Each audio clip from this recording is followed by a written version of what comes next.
Most people get this wrong when starting a company in Jersey. They assume it is just another offshore setup with no paperwork and instant tax benefits. Here's the truth no one tells you. Jersey has strict compliance rules, and if you skip one important step, your company setup can get delayed fast. In this video, I'll walk you through exactly how to start a company in Jersey in 2026 step by step. You'll learn the legal structure, registration process, costs, taxes, banking requirements, and the mistakes that catch most beginners off guard. Let's get straight into it. Jersey is a British Crown dependency with its own financial and legal system. It is popular for international business, wealth management, investment holding companies, consulting firms, and online businesses. The first step is choosing your company type. Most entrepreneurs go with a private limited company because it offers liability protection and flexibility.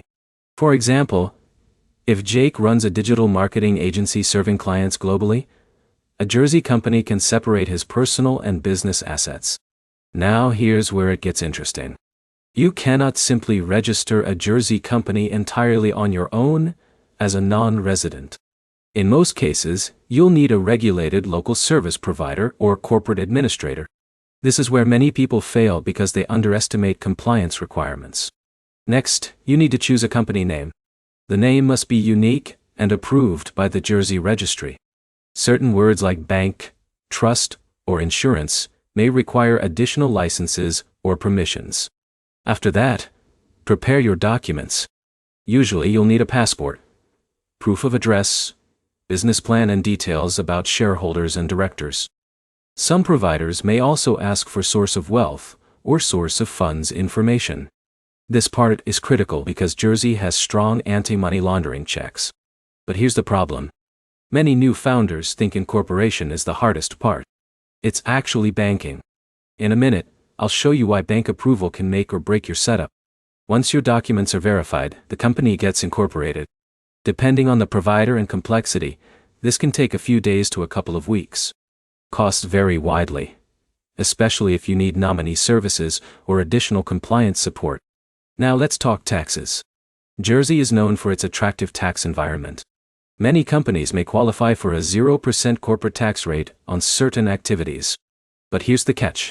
Your home country tax rules still matter. If Alex lives in the US, UK, or India, he may still owe taxes there depending on residency and reporting laws. Now here's where it gets interesting again.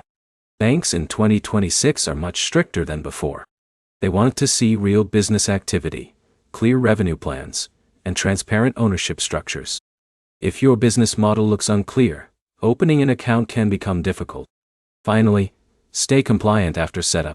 You may need annual returns, accounting records, and ongoing registered office services. Missing deadlines can lead to penalties or compliance issues. So the bottom line is simple.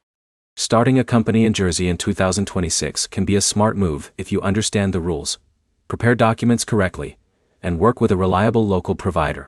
If this guide helped you, make sure to like the video, subscribe to the channel, and comment below with the next country you want to learn about.